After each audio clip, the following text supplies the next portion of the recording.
This is Athena, and I'll tell you about my art. It is called How Esperanza's Life is Like a Rose. Esperanza Rising is a book that my rose is based off of. Esperanza was a rich girl in Mexico. Her father was killed, and they would have to marry her uncles, but they refused and ran away to California. Now they are poor, and their grandmother is still in Mexico. In the end, everything turns out all right.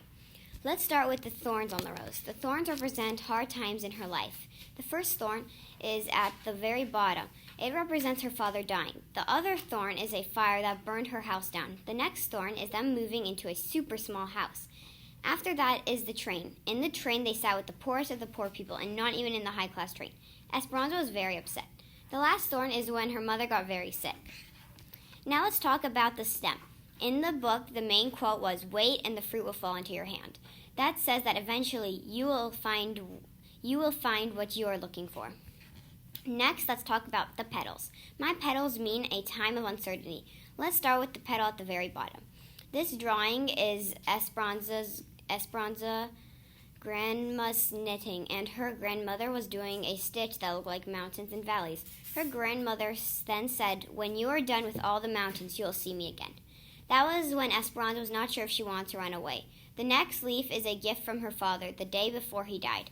The next leaf is about when Esperanza worked very hard and did not have soft hands anymore. She wanted soft hands, but she had to work. The other leaf is when people were striking and threatened Esperanza to stop working. Esperanza, though, had to work because she had to pay the medications for her sick mother. Then there are the eyes on the other leaf. Those eyes represent Esperanza's first job. It was to cut potato eyes. The last leaf petal is a wedding ring that is crossed out, which represents when Tio Luis proposed, and they refused. That was an uncertain time because women in Mexico were not allowed to own land. The only way that Esperanza would get her money, land, and high class again is if they agreed to his proposal, which they didn't because Tio Luis was a cruel, unkind man. Last of all is the petals. The petals are the good thing in Esperanza's life. In the first petal to the right is a birthday party for Esperanza. Then to the left is a cat that they had got. The cat makes them happy. Above that petal is grapes. The grapes remind them of Papa and the grape fields.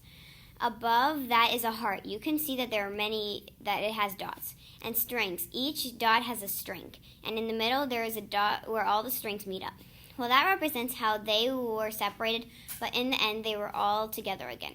Then the next petal is the blanket with mountains and valleys. That represents that they are now in the valley. Do you see the rose inside the rose? That represents Papa. The petal next to that one has a get well card. That represents Esperanza's mother getting better. Then at the top you see the yarn that represents her grandmother. Then there in the middle of the rose, which is a sunset. The sunset represents a new beginning. As it said at the end of the book, never be afraid to start.